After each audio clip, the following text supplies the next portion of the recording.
ఒకానొకప్పుడు ఇప్పుడు జరిగినటువంటి కథ కాదు. సనత్కుమారుడు బ్రహ్మమానస పుత్రుల్లో ఆయన ఒకడు. సనత్కుమారుడు ఋషులతో ఎప్పుడో పూర్వం మాట్లాడినటువంటి విషయాన్ని నేను తెలుసుకున్నాను. నాకు ఆ విషయం తెలుసు, నేను ఆ విషయం చెప్తాను విను దశరథ మహారాజా అన్నాడు. ఏమిటి ఆ విషయం అని అడిగాడు. కాశ్యపస్యతు పుత్రోస్తి, కాశ్యపుడనేటటువంటి ఋషికి పుత్రుడు విభండక మహర్షి. విభండక మహర్షి యొక్క పుత్రుడు ఋష్యశృంగ మహర్షి. ఇది సర్గ ఎలా వెళ్ళిందో అలా చెప్పడం కన్నా నేను దాన్ని తేట తెల్లంగా చెప్పడం మీకు తేలిగ్గా ఉంటుంది. ఎందుకంటే సర్గ కొంచెం చెప్పిన తరువాత దశరథ మహారాజు గారు వివరణ అడిగిన తర్వాత సుమంత్రుడు బాగా వివరణ చేస్తాడు. కాబట్టి నేను మీకు అర్థమయ్యే రీతిలో, అంటే మీరు తెలియని వారు కాదు, మీకు అన్నీ తెలుసు, కానీ నా తృప్తి ఆ రీతిలో ఆవిష్కరించే ప్రయత్నం చేస్తాను. ఆ విభండక మహర్షికి ఒక కుమారుడు, ఆయన పేరు ఋష్యశృంగుడు. ఈ ఋష్యశృంగుడి గురించి ఒక మాట చెప్పారు మహర్షి. ద్వైవిధ్యం బ్రహ్మచర్యస్య భవిష్యతి మహాత్మనః లోకేషు ప్రథితం రాజన్ విప్రైశ్చ కథితం సదా. ఈయన ద్వివిధ బ్రహ్మచర్యాన్ని అవలంబిస్తాడు. బ్రహ్మచర్యం రెండు రకాలు ఏమిటండి అంటే, తాను బ్రహ్మచారి ఆశ్రమంలో ఉన్నప్పుడు మేఖల మౌంజీ మొదలైనటువంటి వాటిని ధరించి అగ్నిహోత్రాన్ని తండ్రిని ఆరాధిస్తూ గడిపి గాయత్రీ మంత్రాధిష్టాన దేవత యొక్క అనుగ్రహం చేత వేదము చేత ప్రతిపాదింపబడిన అనుభవైక వేద్యమైనటువంటి ఈశ్వరతత్వాన్ని అనుభవంలోకి తెచ్చుకోవడానికి కావలసిన సమస్త విద్య అభ్యసించేటటువంటి ప్రక్రియకి బ్రహ్మచర్యం అని పేరు. అప్పుడు పాటించేటటువంటి నియమ నిష్టలు. అప్పుడు అగ్నిని తండ్రిని ఆరాధిస్తారు. తండ్రి అని నేను ఎందుకన్నానంటే గాయత్రిని ఉపదేశిస్తాడు కాబట్టి, ఋషికుమారుడు కనుక ఋషియే ఆశ్రమాన్ని నడిపి విద్యాబోధ చేస్తాడు కనుక, లేకపోతే గురువు. రెండవ బ్రహ్మచర్యం ఎప్పుడు ఉంటుందంటే, తాను గృహస్థాశ్రమంలో ఉన్న ఎప్పుడెప్పుడు ఏ ఏ కాలముల యందు భార్యతో సమాగమం జరగకూడదో, భార్యతో రమించకూడదో, ఆయా రోజులలో భార్యతో రమించకుండా ఉండి రమించవచ్చని వేదం అంగీకరించిన రోజులలో మాత్రమే రమించగలిగిన వాడు నిత్య బ్రహ్మచారి. ఆయన కూడా బ్రహ్మచారియే. ఆయన బ్రహ్మచర్యం పోయిందని చెప్పడానికి ఏముండదు, ఆయన బ్రహ్మచారి. అందుకని రెండు రకాల బ్రహ్మచర్యము ఋష్యశృంగుడికి ఉంది. ఈ ఋష్యశృంగుడి పేరు చాలా చిత్రమైన పేరు. ఆయనకి పుట్టుక చేత కొమ్ము ఉంది తల మీద. ఆ కొమ్ము ఉండడం చేత ఆయనని ఒక మృగం, అంటే ఒక జింక యొక్క పిల్లవాడిగా గుర్తించారు. అందుకని ఋష్యశృంగుడు అని పిలిచేవారు. ఋష్యశృంగుణ్ణి గుర్తుపట్టడానికి మీరేనా అండి ఋష్యశృంగుడు అని మనం అడగక్కర్లేదు. ఎందుకో తెలుసా అండి, తల మీద కొమ్ము ఎవరికీ ఉండదు, ఒక్క ఋష్యశృంగుడికే ఉంటుంది. తల మీద కొమ్ముతో ఎవరైనా వచ్చారనుకోండి, ఆయన ఋష్యశృంగుడని గుర్తుపట్టచ్చు. అసలు అలా ఎలా పుట్టాడు అంటే, విభండక మహర్షి ఒకానొక రోజున నదిలో స్నానం చేయడానికి వెళ్ళారు. నదిలో స్నానం ఎందుకు చేస్తారు? నిత్యకర్మాచరణ మనకు యోగ్యత కొరకు నదీ స్నానానికి వెడతారు. నదీ స్నానం ఎప్పుడెప్పుడు చేస్తారు? పొద్దున్న, మధ్యాహ్నం, సాయంత్రం. ఆ సమయంలో మనసు ఎలా ఉంటుంది? ఈశ్వరార్చన కౌశలంతో ఉంటుంది. అటువంటి మహర్షి నదిలో స్నానం చేస్తుండగా ఎదురుగుండా ఊర్వశి కనపడింది. ఊర్వశి కనపడితే మనస్సు స్థిమితం తప్పిపోయేంత ఇంద్రియాల యొక్క పటుత్వం లేనివాడా, లేదా ఇంద్రియాలని నిగ్రహించనివాడా విభండకుడు? కాడు. కానీ ఊర్వశి కనపడినంత మాత్రం చేత విభండక మహర్షి యొక్క రేతస్సు పతనమైంది. అది నీటిలో వెళ్ళిపోతోంది.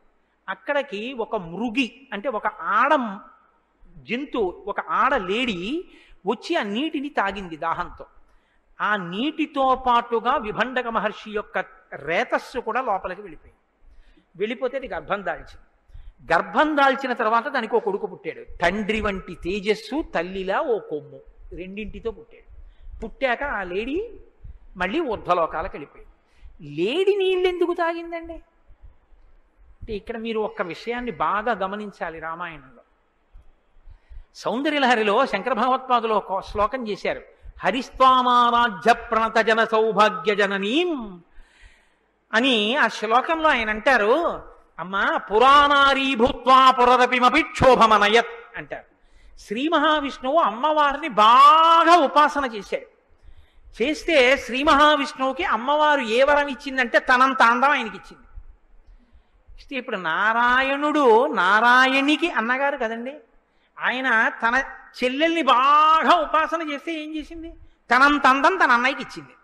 ఇప్పుడు అన్నయ్య అచ్చు చెల్లెలంత అందంగా ఉన్నాడు. ఇప్పుడు మోహిని వేషం కట్టాడు ఆయన. కడితే అమృతాన్ని తేలికగా దేవతలకు ఇచ్చాడు, రాక్షసులకు ఇవ్వకుండా చేశాడు. ఇది పరమశివుడికి తెలిసింది. పరమశివుడు ఏం చేశాడు, మా ఆవిడ అందంతా వచ్చిందట మా బావమరిదికి ఆడవేషం కడితే, అది ఏమిటో నేను చూడాలనుకున్నాడు. అనుకుని ఓసారి ఆ వేషం మళ్ళీ చూపించవా, అచ్చు మా ఆవిడంత అందంగా ఉన్నాడు కదా చూడాలి. వద్దు బావా, ఎందుకు వచ్చింది వదిలేయి అన్నాడు. కాదులే చూపించన్నాడు. ఆయన మోహిని వేషం ఎత్తాడు, ఈయన వెంటబడ్డాడు. ఈయన వెంటబడ్డాడు, పరమశివుడికి రేతపతనమైంది. శంకరాచార్యులు వారు అన్నారు, అమ్మా నువ్వు ఎంత గొప్పదానివమ్మా, మీ ఆయన్ని బజారుకి ఇచ్చావు అన్నారు. జాగ్రత్తగా ఆలోచించండి. విష్ణుమూర్తికి అంత సౌందర్యం ఇస్తే మోహిని స్వరూపంలో ఆయన ఉంటే పురరపిమపి క్షోభమనయత్త, పరమశివుడు యొక్క మనసు క్షోభించిపోయి ఆయన వెంటబడ్డాడు. మోహిని వెంట రేతపతనం అయింది. పరస్త్రీ కోసం పరిగెత్తి రేతపతనం చేసుకున్నవాడు పరమశివుడు అని ఆయనకి అపకీర్తి వచ్చింది. ఎంత కీర్తి తెచ్చావమ్మా, మీ ఆయనకి సదా పతివ్రత అన్నారు. మరి అదేంటి, ఆ శ్లోకం ఎందుకు రచన చేసినట్టు మరి శంకరాచార్యులు వారు? మీరు బాగా పట్టుకుంటే అమ్మవారు శ్రీ మహావిష్ణువుకి తన సౌందర్యాన్నంతటినీ ఇచ్చి మోహిని స్వరూపంగా నారాయణుడు పురుషుడు అంత అందంగా కనపడితే తప్ప, పరమశివుడి యొక్క రేతస్సు తన భార్య కనపడితే తప్ప పతనం అవదు. శివకేశవుల మధ్య అనురాగముదయించి రేతపతనం అయితే తప్ప అయ్యప్ప స్వామి పుట్టరు. అయ్యప్ప స్వామి పుడితే తప్ప మహిషి సంహరింపబడదు. మహిషి సంహారం కోసమని విష్ణువుకి తన యొక్క అందాన్నిచ్చి తన భర్త యొక్క రేతపతనం చేయించి రాక్షస సంహారం చేయించి ధర్మశాస్త్ర అయిన అయ్యప్ప జననమునకు కారణమైన ఓ తల్లి నీకు నమస్కారం. ఇది శంకరాచార్యుల వారి హృదయం. తప్ప నీ భర్తని బజారులో పడేసిందానా అన్నది కాదు. పైకి అలా కనపడుతుంది శ్లోకం, కానీ లోపల స్తోత్రం చేశారు ఆయన అమ్మవారిని. మహాత్ముల యొక్క జననమునకు అమ్మవారు ఒక పెద్ద ప్రణాళిక నిర్మాణం చేస్తుంది. ఒక మహాత్ముడు ఒక కారణానికి పుట్టాలి, కానీ అంతటి మహాత్ముడు పుట్టడానికి అంతటి మహాత్ముడు యొక్క తేజస్సు కదలాలి. అది ఆ తల్లి సంకల్పం. కాబట్టి ఇప్పుడు విభండక మహర్షి యొక్క తేజస్సు కదలాలి. ఊర్వశి కనపడితే ఆయన మనసు కదిలింది. కదిలిందంటే కారణం ఏమిటి? అమ్మవారు ఒక మహాత్ముడి యొక్క జననాన్ని కోరింది. మరి లేడీ ఎందుకు తాగాలి అంటే, ఆ లేడీ సామాన్య స్త్రీ కాదు, ఆమె చిత్రరేఖ అని అప్సరస. ఇవన్నీ రామాయణంలో ఉన్నవి కావు, నేను అనుషంగిక గ్రంథాల పరిశీలనం చేసి మీకు చెప్తున్నవి. ఈ చిత్రరేఖ అప్సరస ఒకానొకప్పుడు ఇంద్రుడి యొక్క ఆస్థానంలో నృత్యం చేస్తోంది. చేస్తున్నప్పుడు ఆమె యొక్క ఆ నాట్యాన్ని చూసి సంతోషించి లేళ్ళు జింకలు కూడా వచ్చి నిలబడ్డాయి. ఆవిడ నాట్యం చేస్తూనే ఇంద్రుడి వంక చూడకుండా లేడీ వంక చూసింది. చూస్తే లేడీ ఎంత బాగా చూస్తోందో అని లేడీ వంక చూస్తూ నాట్యం చేసింది. నా వంక చూసి నాట్యం చేయకుండా లేడీ వంక చూసి నాట్యం చేశావు కనుక మృగివై పుట్టు అన్నాడు ఇంద్రుడు. నాకు శాప విమోచనం ఏమి అని అడిగింది. మహానుభావుడైన విభండక మహర్షి యొక్క రేతస్సు పతనం అవుతుంది ఒక మహానుభావుడి జన్మ కోసం. ఆ రేతస్సుని నువ్వు తాగి గర్భం ధరించు, ఒక మహాత్ముడికి జన్మనిచ్చి నువ్వు మళ్ళీ అప్సరసగా వస్తావు అన్నాడు. అందుకని చిత్రరేఖ లేడీగా ఉండి ఆ రేతస్సుని తాగింది. ఋష్యశృంగుణ్ణి జన్మింపచేసింది. ఈ ఋష్యశృంగ మహర్షి మహానుభావుడు. ఎంతటి మహానుభావుడంటే విభండక మహర్షితో కలిసి ఆశ్రమంలో పెరిగాడు. ఎలా పెరిగాడో తెలుసా అండి? ఆయనకి ఆ అడవిలో నాన్నగారు తెచ్చి ఇచ్చిన పళ్ళు తప్ప ఇంకొక పండు తెలియదు. నాన్నగారు తెచ్చి ఇచ్చిన పదార్థాలు ఏ ఉన్నాయో అవే లోకంలో ఉంటాయి అనుకునేవాడు ఆయన. ఆయనకి ఏం తెలుసు అంటే నాన్నగారు ఒక్కరే తెలుసు లోకంలో. అమ్మ అన్న మాట లేదుగా ఆయనకి, లేడికి కదా పుట్టాడు. అందుకని ఆడది అన్నది ఆయనకి తెలియదు. అసలు ఆడదన్నది ఒకటి ఉంటుంది, ఆ స్త్రీ శరీరం ఒకలా ఉంటుంది, పురుషుడి శరీరం ఒకలా ఉంటుంది, అసలు ఆయనకి తెలియదు. ఆయనకి ఏం తెలుసు అంటే నిత్యతృప్తుడు. ఎందుకు నిత్యతృప్తుడంటే నాన్నగారు చెప్పిన దాన్ని మీద మనసు పెట్టాడు.